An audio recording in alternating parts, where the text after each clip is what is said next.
معانا المرأة التي هزت عرش برشلونة. يس ام فيموس، نعم انا مشهور. عملت مع ميسي وبعد كده مع بيكيه واتبرعوا بالجزم الحمد لله، ومليونيها برشلونة مش شايف فرق نقطة. خلاص اتغلب النهارده. والنهارده كمان اتغلب. ازيك يا مدام منى؟ ازيك يا كابتن؟ انا والله العظيم مش عارفه اقول لك ايه. لا انت قولي بقى، قولي لمشجعي برشلونة مش ليا، انا مالي. لا انا عايزه اقول لكم على حاجه. اولا احنا وشنا حلو على الناس كلها الا برشلونة.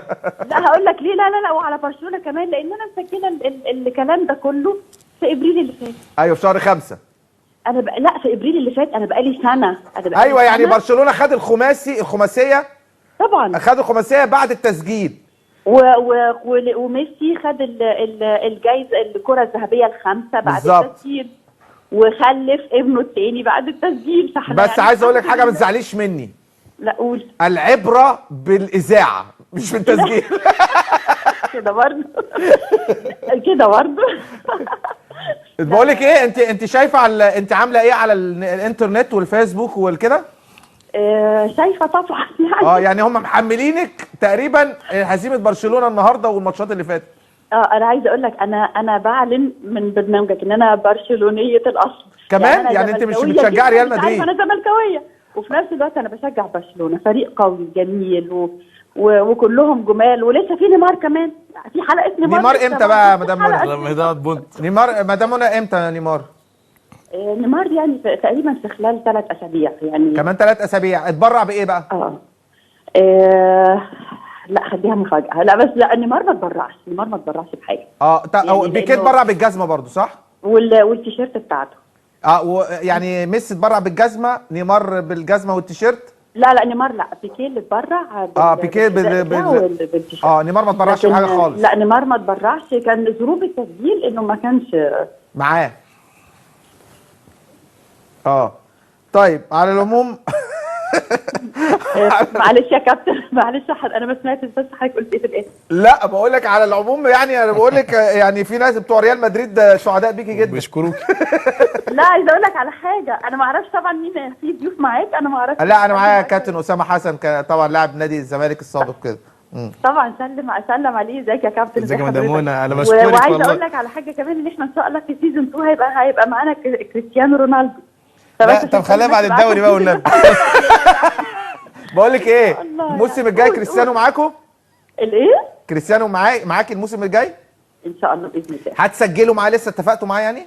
مش هقول لك. طيب خدي بالك بقى، ما تخلوش يتبرع بالجزمه والنبي. لا هيتبرع، او سجلي في يعني خليه يتبرع بمبلغ كده عشان نقعد نغيظ بقى، نقول ادي شوف كريستيانو اتبرع بمبلغ. عايزه اقول لكم على حاجه. يعني انتوا كلهم بيتبرعوا، بس ما فيش حد منهم اتبرع لاي حاجه لمصر عشان تبقوا عارفين يعني.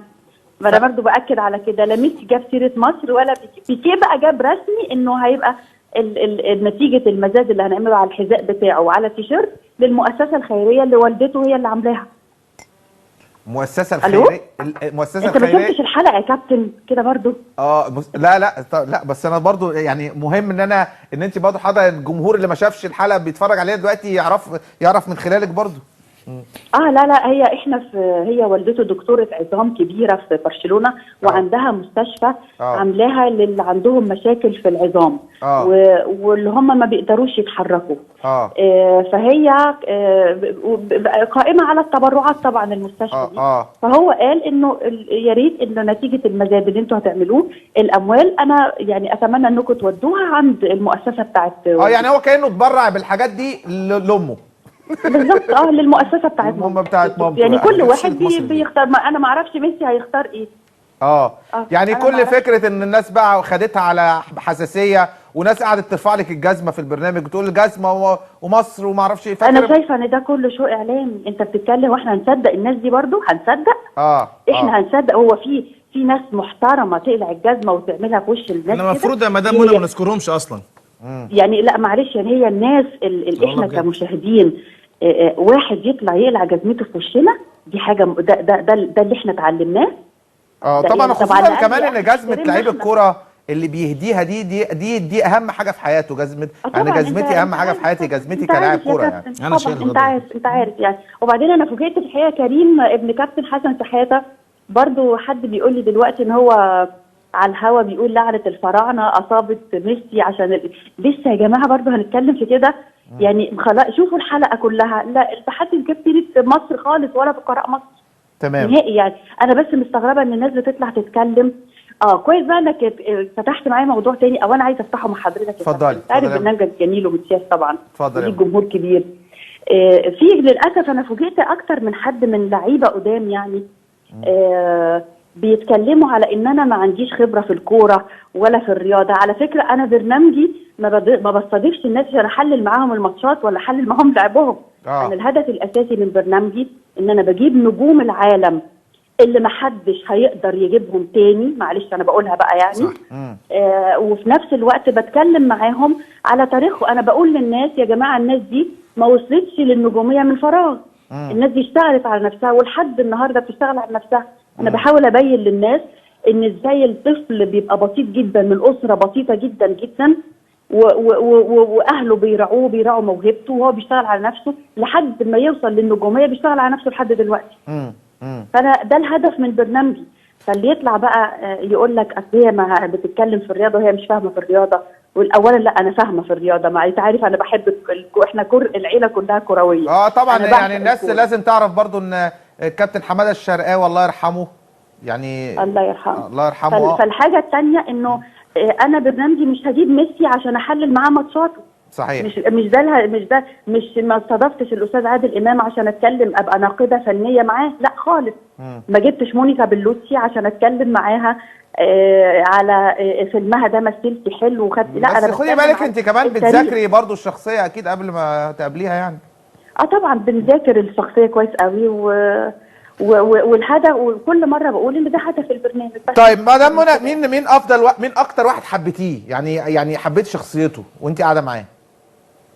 والله كلهم يجننوا، كلهم طيبين، وكلهم لما يتكلموا معاك وتعرف قد ايه الناس دي كانت تعبت ولحد النهارده بتشتغل على نفسها عشان تحافظ على اسمها. انت بتحبه. يعني اقول لك انا من الناس اللي انا بجد كنت سعيده جدا وانا بعمل معاه الانترفيو محمد صلاح، كابتن محمد صلاح.